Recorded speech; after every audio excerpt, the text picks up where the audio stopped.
Ketemu lagi nih di channel Pelangi Biru.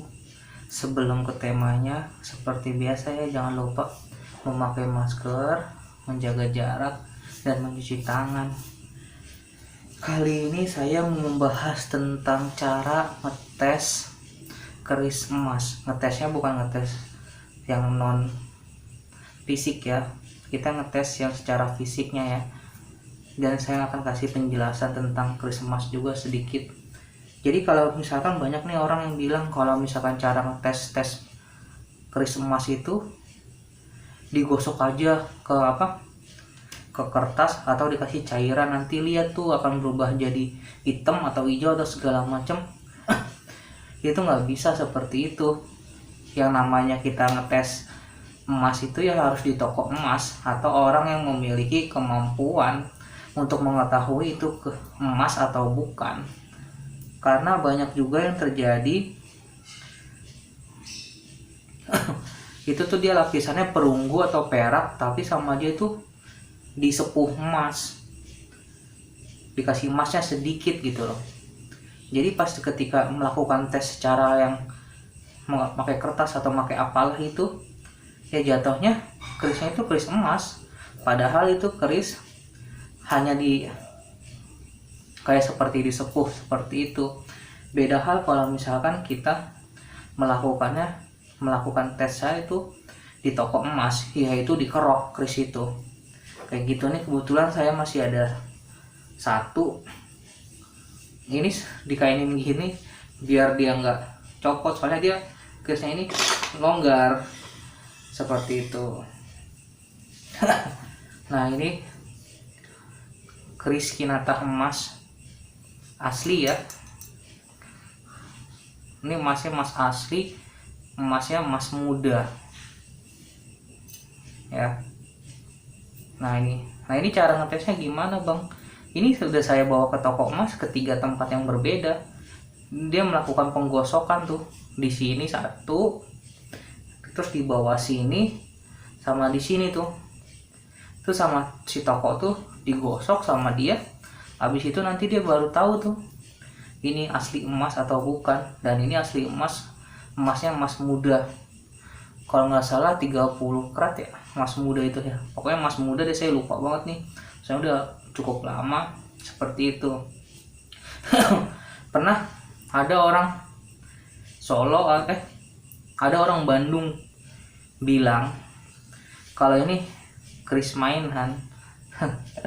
Saya ketawa aja, padahal ini emas loh gitu.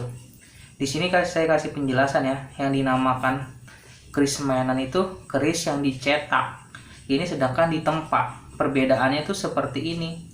Kalau keris yang dicetak itu dia warnanya putih kayak pisau dapur, warnanya putih. Kalau tempaan ini seperti ini, tinggal balik lagi dari asal daerahnya itu mana. Kalau misalkan ini kan dia pamornya pamor halus nih. Ini kalau nggak dari Bali, bisa juga dari Cirebon. Cuman saya kenanya ini ke Bali nih. Seperti itu nih. Kayak begitu. Jadi kita tidak bisa ya mengatakan keris orang itu bukan emas atau segala macam, itu nggak bisa. Itu harus dites di toko emas. Nggak bisa enggak. Terus jangan juga kita bilang ini keris orang cetakan nih, ini keris orang ini begini nih. Itu tuh ada apa yang ngomongnya saya, ada tahapnya. Ada yang dimana mereka menempa bahan materialnya dikurangin, ada yang standar materialnya gitu loh. Jadi kita nggak bisa tuh menyamakan keris dari A, dari B, dari C, ini wah ini keris murah, keris gue paling hebat, begitu nggak bisa begitu. Karena kita nggak tahu bahan dasarnya gitu loh. Yang tahu hanya cuma simpunya. Itu yang pertama, bahan dasar. Kedua, bentuk rupa ininya. Nah, jika seperti ini di atas standar nih. Kalau seperti ini harganya cukup lumayan mahal nih. Kalau yang bagusnya saya kebetulan nggak ada tuh. Kalau yang bagusnya bisa sampai 20-an ke atas. Kalau yang dari ini ya, dari emas ya. Kalau yang biasa kira-kira 10-an. Kalau yang bagus dia. Ini standar nih, tapi di atasnya lagi dikit nih. Dan ini emas. Tuh kelihatan ya bentuknya tuh ya. Tuh. Nah, kedua tuh garapan. Garapan tuh seperti ini bentuknya. Dilihat kembang-kembangnya juga nggak ada yang keluar dari jalur, semua rapi. Dilihat pamornya seperti itu. Jadi dalam menilai keris tuh banyak banget, nggak bisa seperti ini begini. Terus jangan berpatokan sama tua, muda, sepuh atau kodam isi. Itu sebenarnya nggak terlalu pengaruh, karena ada dimana keris Karmardikan atau keris baru lebih mahal dari keris sepuh. Karena begini penjelasannya. Pertama, di zaman dahulu itu materialnya mungkin lebih mudah ditemukan dan lebih gampang, harganya juga lebih murah dari zaman sekarang. Kedua, di zaman dulu orang ketika dewasa, dia kalau mau menunjukkan dia udah akil balik atau udah dewasa, dia harus punya ageman. Jadi dia buat sendiri seperti itu. Yang bikin mahal keris sepuh itu sebenarnya keris yang terbuat dari empu salah satu dari kerajaan atau keraton. Itu sebenarnya yang paling mahal. Tapi itu juga nggak bisa kita dapatkan kayak gini nih, saya punya nih, saya jual gitu. Nggak bisa begitu. Dia seperti ini, ada kayak semacam apa ya, sertifikatnya dari empu itu segala macem kayak begitu. Cuman memang banyak di luar sana dari keris yang empu yang bagus terus dimiliki sama orang biasa tuh memang ada. Cuman biasanya jarang orang yang tahu itu keris bagus segala macem. Hanya orang yang bener-bener pakar yang udah mengerti tentang keris, yang udah bermain di lama banget di keris, dia baru paham kayak begitu. Saya tuh kadang suka kesel aja sama orang-orang yang baru tahu sedikit, ngomongnya udah banyak banget. Ngomonglah keris Karmardikan itu jelek, nggak ada isinya, materialnya jelek lah. Emang dia tahu cara buatnya? Belum tentu juga dia mampu di Karmardikan. Karmardikan banyak kok yang bagus di luar sana yang harganya sampai puluhan juta, banyak. Jangan terpaku deh sama sesuatu hal yang dibilang sepuh segala macam. Logika kita tuh harus digunakan. Zaman dahulu empu tuh berapa banyak sih? Sama kayak saya ketemu sama orang pengacara di daerah BSD Tangerang ya.